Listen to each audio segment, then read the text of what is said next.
This conversation is especially for parents because, you see, a person, and especially a child, always needs the support of a human being. And by support, I don't mean holding hands to walk or being dependent on someone. Support means that from our first breath to our last breath, we are dependent on Allah. But the form that appears in front of us is human. For example, Allah instills compassion in a mother's heart and mercy in a father's heart.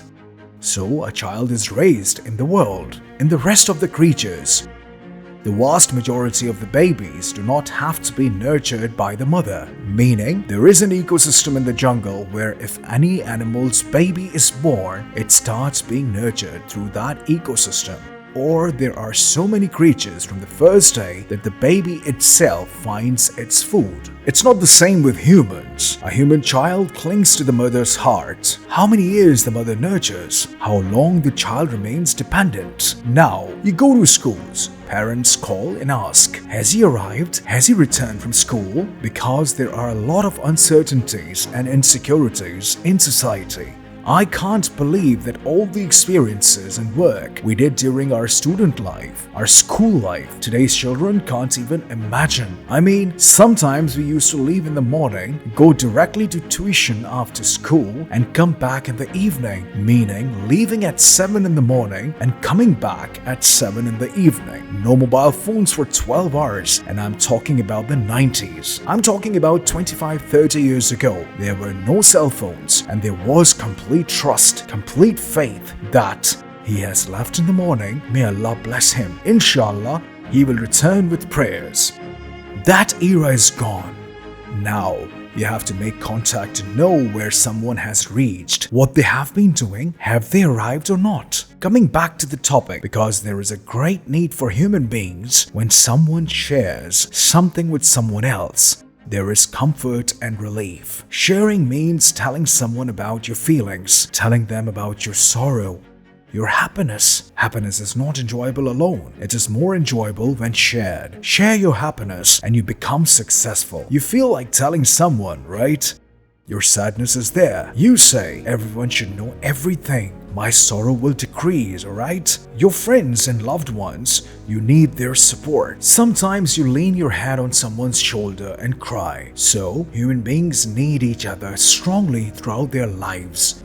If you are sick, you need a doctor. If you don't know the way, you need someone who knows the way, a guide to show you.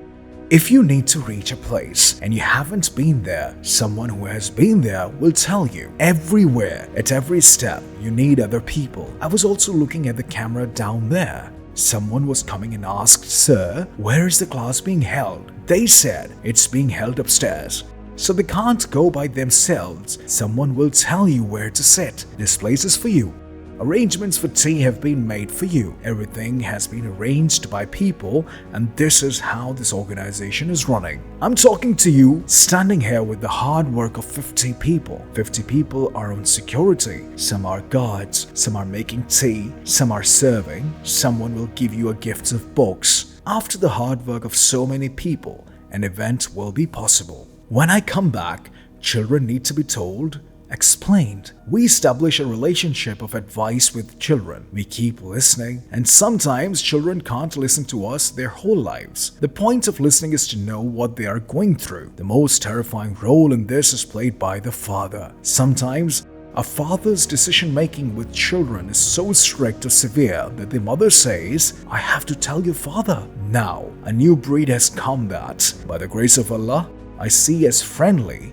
I have many such friends, including me. I am their friend, friendly. But, even today, I understand in some cases that we encounter unfortunate families in which the child cannot even talk to the father. There is such a huge gap, such a big distance.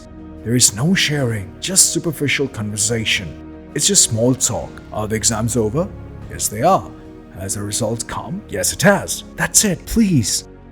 My request to all of you is to start talking with your children. Start listening to them. Start understanding them.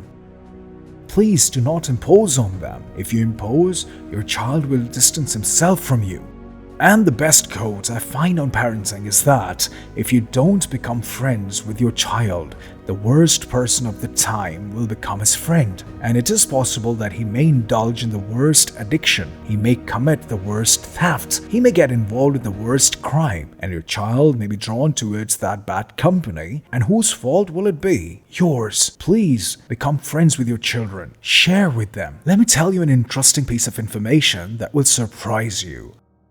My grandmother, may she rest in peace, passed away in 2012, while my grandfather passed away in 1991. My childhood is filled with memories of my grandfather and grandmother until my grandmother's time in 2012, because I was around 32 or 33 years old. There were many significant things that I learned about their era through them. How Pakistan was formed, what the circumstances were like, what events occurred, the good and the bad, what their parents used to do, what my grandparents did in their young age, how much information had been transferred from them to me. I have heard so many things from my father, things I haven't seen, about the good and the bad, about the village, about the culture, about the extended family, about work, about their first job, about their second job. The challenge today is that we give children cell phones as toys. We are not ready to give them ourselves because we have also given ourselves to mobile phones.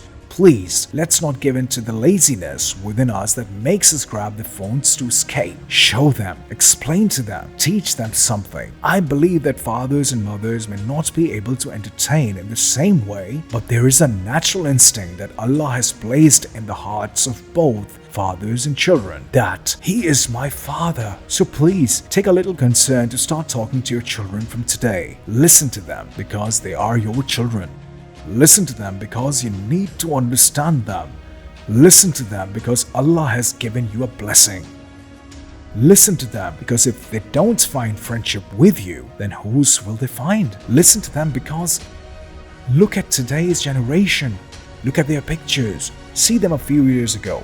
You won't believe how small they were and how they have grown. And I'll tell you, a few years later, they will stand before you as men with beards and mustaches, having become adults. Time flies so quickly, you don't even realize. Yesterday, you were small, young, remembering school life. Today, look at me. I'm 43 years old, and all my friends, after 40, their children have grown up and they seem old.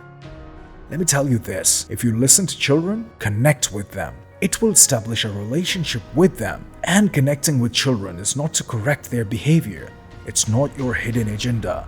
The real agenda is connection. Keep in mind, the most beautiful definition of a relationship is communication. The better the relationship between two people, the better the communication. And the worse the relationship, the worse the communication.